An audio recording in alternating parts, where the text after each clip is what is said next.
The other topic that I would love to discuss today is that it's a Western construct. We've been told that it only happens in the West, or that it's a not real thing. If you could put your hands up and vote for where you think the idea of counselling came from. If I said it came from the West, just by a show of hands, just to quickly get a little bit of a feel of the room, does anyone think that mental health or the kind of therapeutic elements that we talk about and we're going to be talking about today came from the West? Fair enough, and thank you. Whereas if I told you that the idea of CBT, the idea of exposure therapy, and the idea of OCD, which is obsessive compulsive disorder, was actually found in the 8th century. And in the 8th century, in the Islamic Golden Age, we had al-Burqi. He is someone who actually defined OCD in a very systematic manner. And what he also did is he spoke about how exposure therapy is a way that you can deal with that type of feeling and that type of state of mind.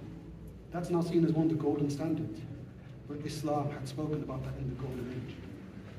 And one other thing I would like to bring to your attention with the Islamic Golden Age is our Bimaristan. I don't know if anyone's heard of that word before, but what a Bimaristan is a hospital where we had mental health wards in the 8th century. To me, that brings me joy as a Muslim, because that shows, as Muslims, we were paying attention to mental health way before anyone else. That's over 1,000 years ago, the 8th century.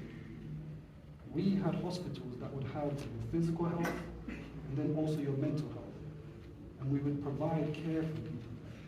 And in the care that we provided, we would always make sure that there's a fountain there, and the fountain would be music therapy, so it would be sound therapy for the person. The fountain would also be water therapy for the person. And then whenever someone would leave one of these Bimaristans, we were the first people to coin the term aftercare. So for those who have been working in social care or anything like that, you would have heard that word aftercare before. These people would leave these places with 3 dinar.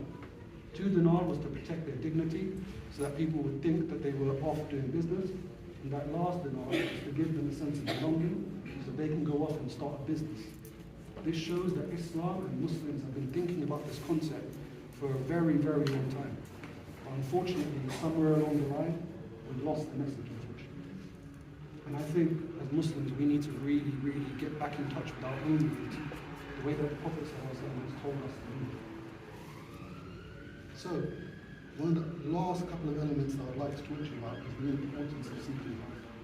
The Prophet ﷺ in the hadith told us, when you are ill, you must seek treatment. And in the Quran it also says that when you are seeking knowledge, go to the people of knowledge. As I've mentioned throughout this whole speech, us Muslims have had some of that knowledge for a long time. Yes, we may have lost it now, but there is a whole field called psychology, where people have spent years upon years understanding about mental health, understanding how to treat it, understanding how we can help each other in that regard. This won't be a mental health talk if I don't do a bit of signposting. So for the young people in the room, there's always the Muslim Youth Helpline if you need any help.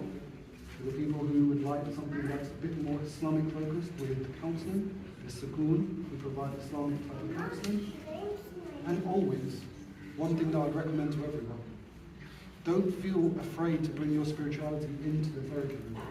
If you went to the NHS or anywhere else, the therapists there are also learning about culturally sensitive therapy. So feel free to bring it into the room. Talk to them about it. Talk to them how the fact that you pray 5 times a day is mindfulness. You're practicing mindfulness 5 times a day, where you're connecting to yourself, to Allah. That is an important facet of our religion. And it's a way that we keep ourselves grounded. Talk to your therapist about that. Talk to your care provider. Make sure they understand that therapy to you has to incorporate your religion, if that's the way you see the world. Because that is one of the most important ways that you'll get everything you can out of therapy.